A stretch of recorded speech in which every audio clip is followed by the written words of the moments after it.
ইস! এই বইগুলো যদি আমার হতো, এই বইগুলোকে আমি ঘরের কোণায় সাজিয়ে রাখতাম। বইগুলোকে আমি শেলফে সাজিয়ে রাখতাম। আয়নায় যেমন মুখ দেখি, কিছুক্ষণ পর পর ঠিক বইগুলোর মধ্যে আমি আমার নিজেকে খুঁজে বেড়াতাম। আপনার মুখের কথাগুলো আমি বলে দিলাম। আপনি মেলাবেন আমার সাথে।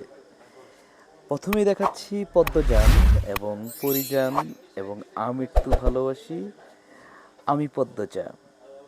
এই বইগুলো যদি আমার ঠিক টেবিলের কোণায়, আমার ড্রেসিং টেবিলের পাশে অপেক্ষা, ভয়, নীল চিরকুট, শিউলি ফুলের ভাত,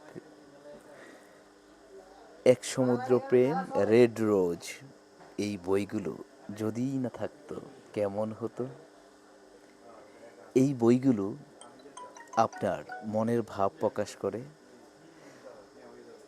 প্রকাশ করে আপনার মনের কথা।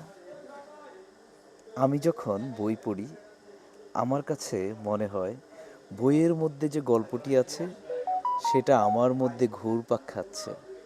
তাই আমি বারবার আদর্শ হিন্দু হোটেল, মাগুর মাছের ঝোল, ভয়, এই বইগুলো পড়ে থাকি। যখন বইগুলো পড়ি মনে হয় এর প্রতিচ্ছবি আমার চোখের সামনে ভাসে।